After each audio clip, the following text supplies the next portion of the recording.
Sebelumnya, Assalamualaikum warahmatullahi wabarakatuh. Saya Alia Riani, NIM D6190006. Di sini saya akan memaparkan mengenai materi break even point sebagai salah satu tugas pada mata kuliah analisis dan estimasi biaya. Nah, di sini saya sudah membagi pembahasan yang akan saya bahas menjadi 5 bagian. Yang pertama, pengertian, yang kedua, fungsi, yang ketiga, komponen, yang keempat, perhitungan, dan yang kelima, pengaplikasian. Yang pertama, pengertian. Analisis break-even point merupakan salah satu analisa dalam ekonomi teknik yang sangat populer digunakan terutama pada sektor-sektor industri yang padat karya, menurut Pujawan 2004. Sedangkan break-even point sendiri merupakan total pendapatan yang diterima besarnya sama dengan total biaya yang dikeluarkan. Yang kedua, fungsi. Fungsi dari break-even point sendiri menurut Harahap 2008 dibagi menjadi 4. Yang pertama, untuk mengetahui hubungan antara penjualan, biaya, dan laba. Yang kedua, untuk mengetahui struktur biaya tetap dan biaya variabel. Yang ketiga, untuk mengetahui hubungan antara cost, volume, harga, dan laba. Dan yang terakhir, yaitu untuk mengetahui kemampuan perusahaan dalam menekan biaya dan batas di mana perusahaan tidak mengalami laba dan rugi. Yang ketiga, komponen. Nah, komponen dari break-even point ini sendiri dibagi menjadi 3.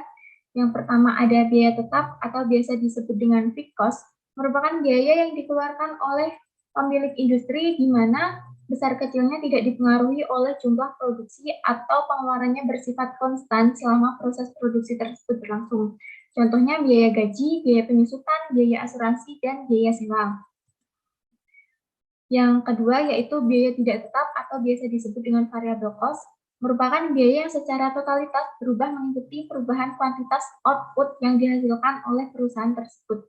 Contohnya biaya bahan baku, biaya pengoperasian, dan biaya pengemasan. Yang terakhir yaitu harga penjualan atau selling price, merupakan harga jual per unit suatu barang. Yang keempat, pembahasan yang keempat yaitu mengenai perhitungan. Nah, di sini ada 3 metode. Yang pertama, metode bersamaan, merupakan metode yang berdasarkan pada pendekatan laporan laba rugi dan persamaan dasar sebagai berikut.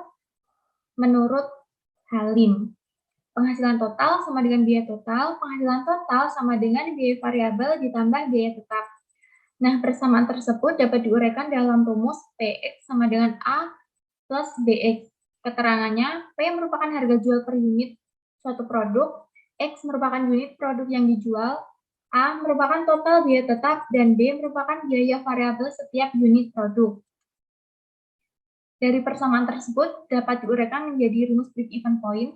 Yang pertama, break-even point dalam satuan penjualan, yaitu BEP rupiah, rumusnya A dibagi 1 dikurangi BX dibagi PX. Sedangkan break-even point dalam unit produk, BEP unit, A dibagi P dikurangi B. Yang kedua yaitu metode kontribusi unit, merupakan metode jalan pintas di mana harus diketahui nilai margin kontribusinya terlebih dahulu.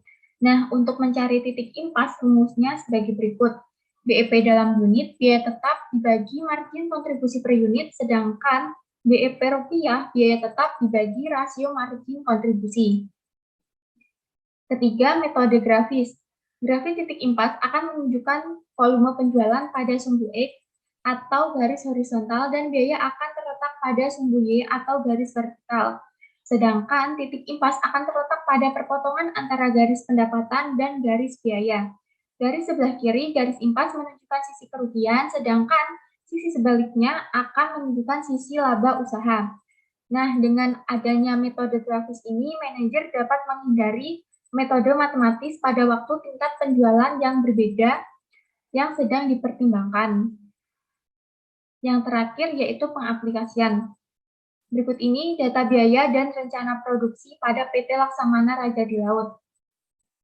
Yang pertama, biaya tetap sebulan sebesar 140 juta, terdiri dari biaya gaji pegawai dan pemilik sebesar 75 juta, biaya penyusutan mobil kijang sebesar 1.500.000, biaya asuransi kesehatan sebesar 15 juta, biaya sewa gedung kantor sebesar 18.500.000 dan biaya sewa pabrik sebesar 30 juta.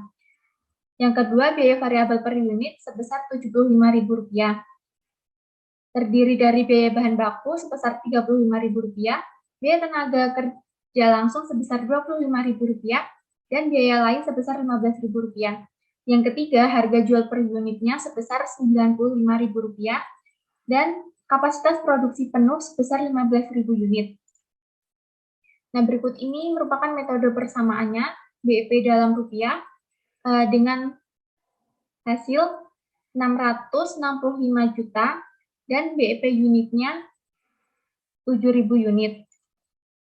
Sedangkan metode kontribusi unitnya, BEP unit masih sama yaitu 7.000 unit dan BEP rupiahnya yaitu 665 juta.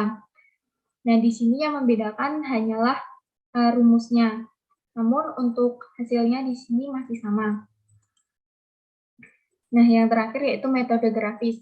Dalam kasus ini terdapat data sebagai berikut: biaya tetap sebesar 140 juta, biaya variabel per unit Rp75.000, harga jual per unit Rp95.000, dan kapasitas penuhnya 15.000 unit.